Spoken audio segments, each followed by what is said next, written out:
Welcome everyone to this roundtable of wise women. We are here to share with you about the August cross quarter, also known as Lammas or Lughnasadh. I personally like the name Lughnasadh the best. I'm sure you're going to have something to say about that, Nalini. And also we're going to look a little bit at something that's been referred to as the 8-8 Lion's Gate. But interestingly, and a lot of people don't know this, is that the sun is not even in the constellation of the lion. It is in the seasonal sign of Leo that is associated with the lion, but it doesn't move into the constellation of the lion until August 10th or 11th, something like that. And that has to do with how the seasonal signs, the signs that represent our seasons of cross quarter points, when the sun reaches 15 degrees Leo on August 7th, that is the exact cross quarter between the summer solstice or the June solstice in the northern hemisphere, it's summer, in the southern hemisphere, it's winter, and the September equinox. So Lammas or Lughnasadh in the northern hemisphere represents the cross quarter as we are moving. The sun is starting to, the days are starting to shorten. That's what I'm trying to say. The days are starting to shorten. And in the southern hemisphere, the days are starting to lengthen. So they have a different seasonal experience. And the sign of Leo is related to this seasonal time. So we could say 0 Cancer point is the summer solstice, 0 Aries is the or the June solstice, 0 Libra is the September equinox, and they're representing a seasonal shift, a shift in the seasons. And then the constellations are the backdrop that the seasons move through. And over 26,000 years, every season will be with every constellation. So we'll talk about that just a little bit more in a moment, but just as the cross quarter time, the exact halfway point, is a time also when Celtic peoples saw it as a time between the worlds. And it's fascinating because today we thought we were going to record this on a different day, and we wound up recording it today on July 25th, and it happens to be the Mayan day out of time. So it's a time between time as we're recording it, moving towards a time between time at the cross quarter. And the Celtic people and many indigenous cultures would use the new moon, or starting with the new moon to the full moon, or the full moon to the new moon. This time it's going to be the new moon to the full moon, as the full 2-week window of the cross quarter time that would cover that particular time. And of course, then many use the calendar. August 1st, August 2nd is often used as the cross quarter, but the exact astrological cross quarter is August 7th. And that's the exact between point between the solstice and the equinox. The energy that we have now of Leo is really about how do we recognize the divinity that we are. How do we, there's so many things that can be in the way of that. Our beliefs, our conditioning, what we've been told, a lot of things can be in the way of that. But this is the time to really ask yourself, what's in the way of you really knowing that you're a divine being? What's in the way of you really loving who you are? And not in an egotistical way, not in a I'm so great and you're not kind of way, but in a when I really love who I am and I'm showing up and shining in the light of who I am, I'm inspiring everyone around me to be able to do that too. We can all do it together. And that's really the essence of what Leo most loves when it's healthy, is to be able to shine together. And so as we approach now the 8-8 gate that people like to talk about, August 8th, it's fascinating because it's a calendar date. And August was named after Augustus Caesar. July was named after Julius Caesar. The month of September should be the 7th month, and October should be the 8th month. But because Julius and Augustus wanted to have summer months celebrated named after them, they inserted their months in, and they kept the names for the 7th, 8th, 9th, and 10th, and 11th, and 12th month. The same, but they're not those anymore. So the calendar date is kind of, I don't know how to describe it other than to just say that it's made up. It's a made up date. Our calendar is kind of made up. It's like the first of the year, July 1st, January 1st is a made up date. It's not connected to a season. It's not connected to any specific cycle. It's just a date that they picked randomly that comes after the December solstice, but it's like several days after. So, okay, what were they thinking? Now, the gift of this calendar, I may have mentioned this before, is that we can connect based on being in different places around the world. So Sarah's in France, and she's at the end of her day. We're at the beginning of our day here. Nalini and I are at the beginning of our day. So, but we can say, hey, we're going to connect on this date at this time, and we can do that. And so the calendar does have its value. But what we really hope that many of you are getting by listening to this is that you're getting the sense of cyclical time, sacred time, how we are able to connect to certain timings that happen every year. And it just so happens that it's connected to our calendar time, August 7th being the exact cross quarter, and then August being the 8th month, and then the 8th day. And because the sun is in the sign of Leo, it's often called the 8-8 Lion's Gate. I think 8-8 represents double infinity. The number 8 is the symbol for infinity. So I like to call it the 8-8 infinity time gate.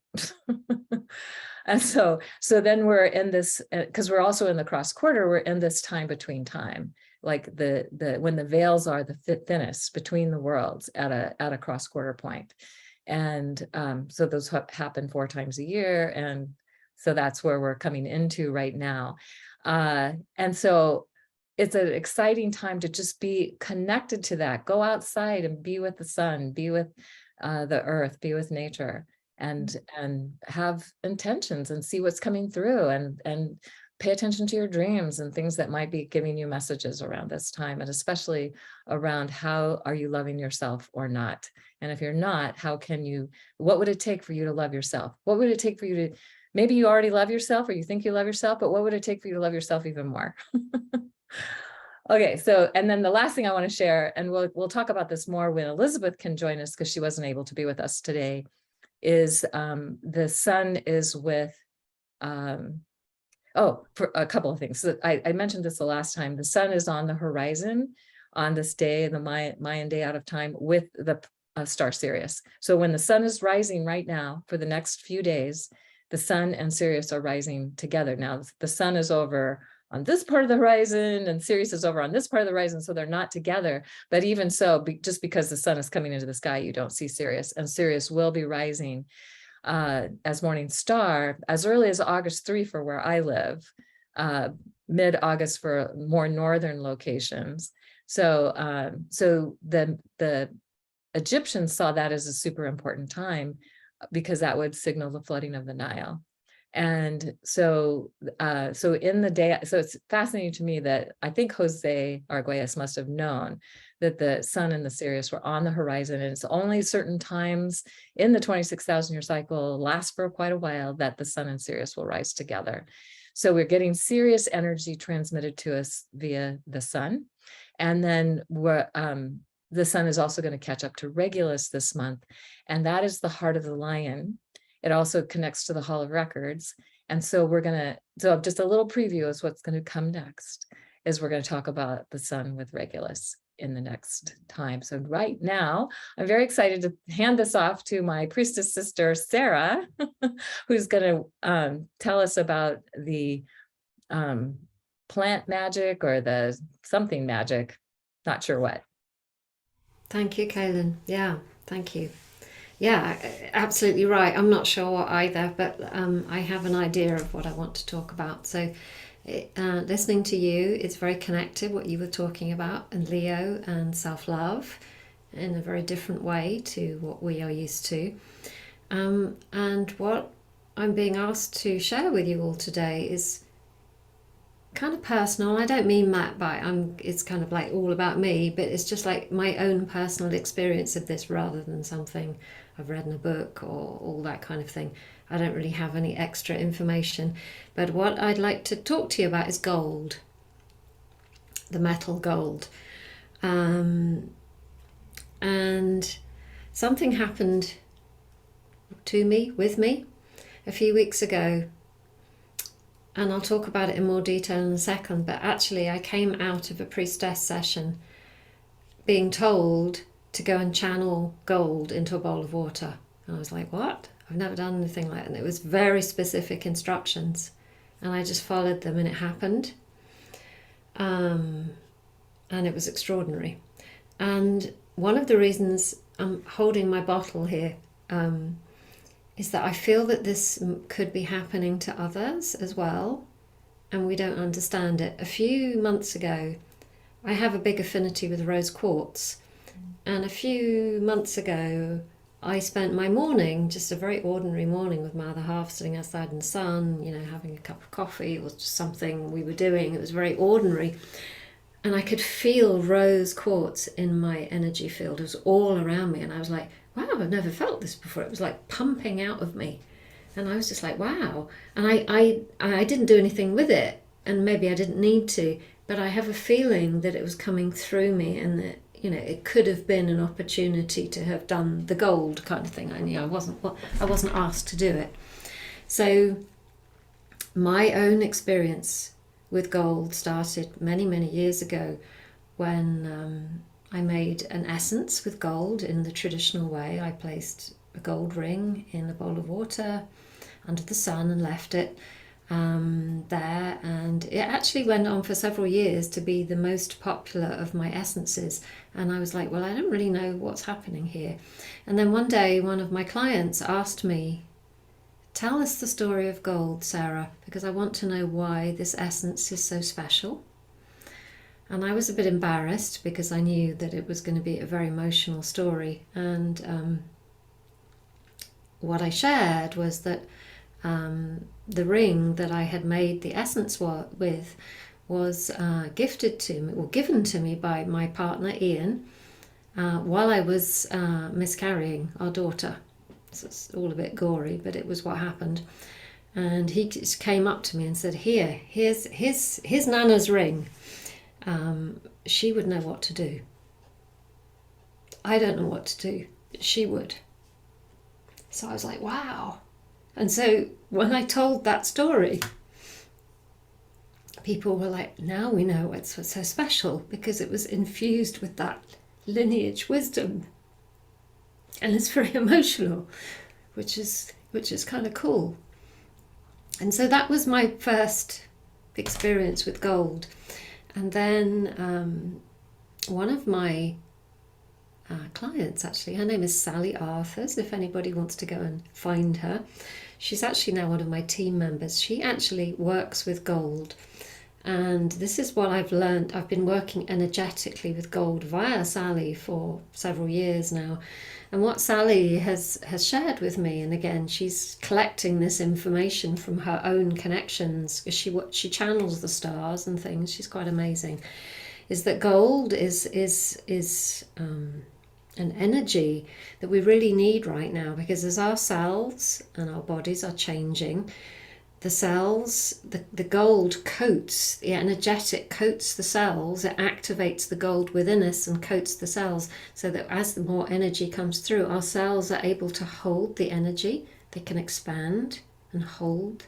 And so our bandwidth, it happens anyway, but it's kind of like without too much, it helps our bodies on a physical level to hold the energy. And so I've just been working like that for a long, long time now, and it's known as well that gold coats, for example, the new Hubble telescope, its mirrors are coated with gold because they reflect the heat. And so gold has extraordinary qualities. And so several weeks ago, when totally by chance, it was like, go outside. I started feeling gold. It just started seeping out of my body, and I was like, this has never, ever, ever happened to me before. I was here sitting at my computer, the most unlikely place on earth. And when I went out under the oak tree with my bowl, I felt kind of foolish. It was like, just sit down. And I felt all this gold just pour out of me into this bowl of water. And then afterwards, I felt so calm. And I was like, that, if I needed any proof, was it that my body was happy with the experience. So I don't know where this is going with me or for me. I feel I'm being guided to share it today because I think it might well be happening for others of us too. Whether we pour it into bowls of water or not, it doesn't really matter. It just happens to be a part of what I do, so it's a process that I understand. It may well just be for me, and that's cool if it is. But I really do think that nature and our beautiful planet is giving us exactly what we need right now. And it's kind of what you were saying, Kaylin. I think we are so much more connected and magical and alchemical and amazing than we ever knew was possible. And when these elements ask to come and be part of the dance, it's privilege. Yeah. So it's a very golden time of year, and yeah, that's what I wanted to share. It's what Gold wanted to share. So thank you.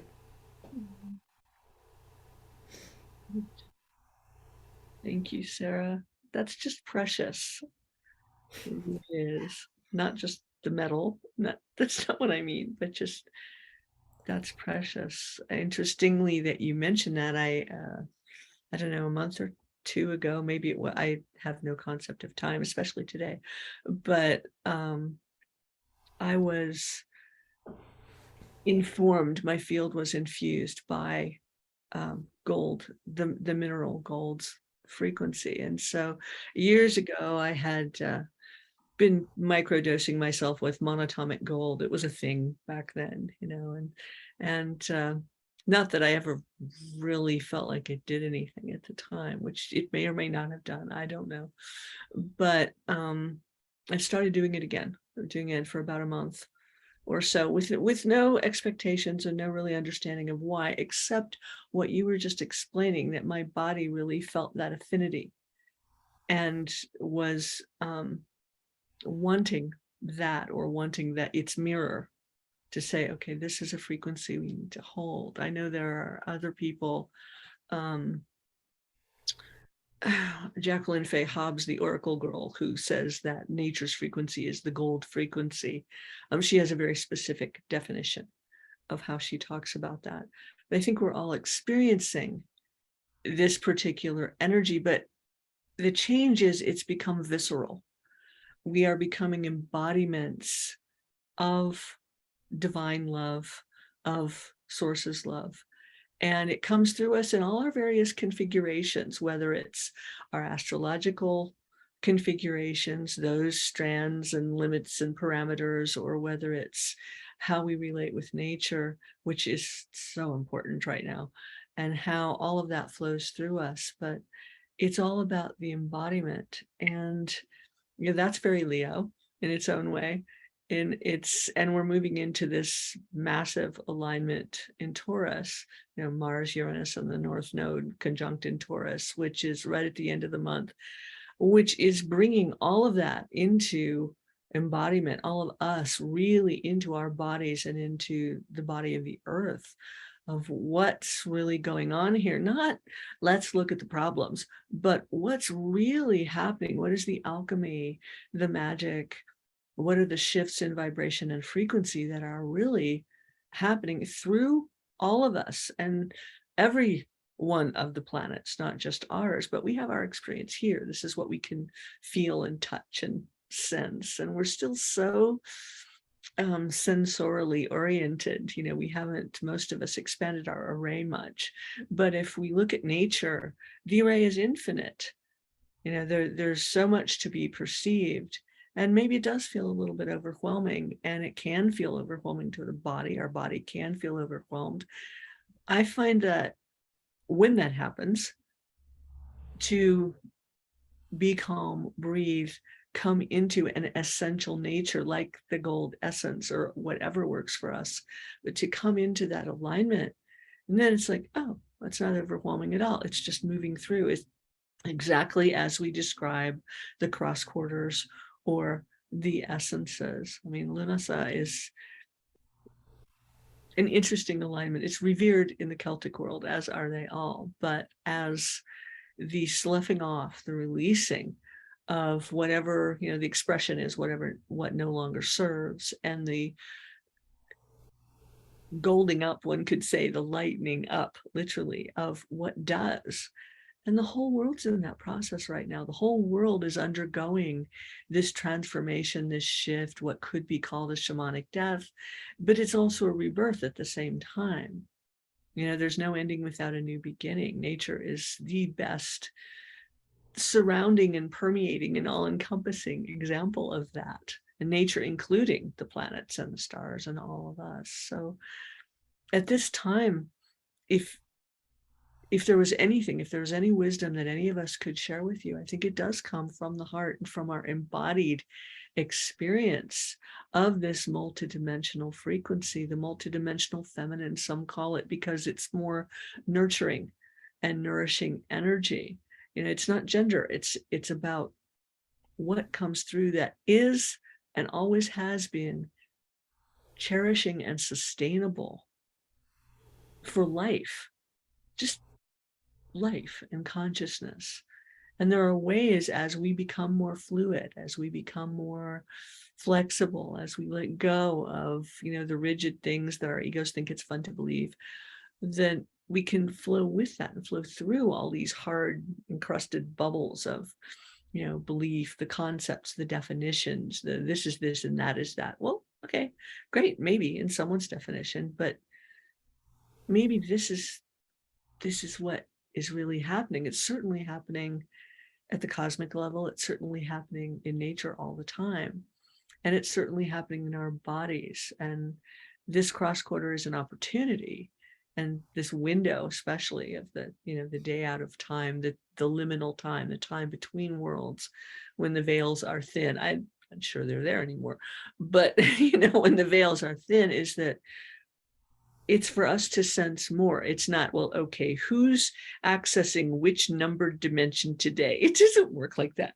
Okay. It's that we are these configurations of these strands of luminosity, of light, of love, whatever you want to call it, of creative energy and essence, that we are capable of bringing those through us in the moment, in any moment, as to what's needed, what's required. And there is always an absolutely appropriate energy in the moment, if we're willing to be open to it. And sometimes it's too much. But if we're willing, the more we're willing to be open to that and just move with it, instead of deciding, oh, that's this, and I'm going to box and label it today. Let's not. Let's just flow with that mystery, be that thing that humans call magic, and come into this embodiment. It's happening whether we want to align with it or not. And it's the least action pathway is to circumvent the resistance and simply go with the cosmic currents, the currents in nature that are happening. So for all of you, any of you that might be watching or listening to this, from our hearts to yours, please just listen. That's all you need to do. You're okay. It's going to be all right. So thank you, ladies. This was fun today. Thank you, everyone. And just a quick note, there in the show notes, there'll be links to Nalini has an article on Lunasa that's really great, fun to read. So I recommend it. And Sarah, if you have anything, let me know. And then there's also, because I forgot to talk about the very rare Uranus North Node with Mars conjunction happening exact on July 31st and August 1st. And it is a resetting of Earth's destiny. It is also, we can claim that we're starting to relive in the pleasure paradigm, that the pleasure of the garden of earthly delight, the things that we have lost over time. So anyway, the link to that video will be there also. And yeah, and I love the gold piece. I was inspired to put on my mother's Rosicrucian cross this morning. And it's gold. It's made out of gold. So I'm like, I'm loving this. And that part too. So thank you so much. And looking forward to when we get to share with all of you again.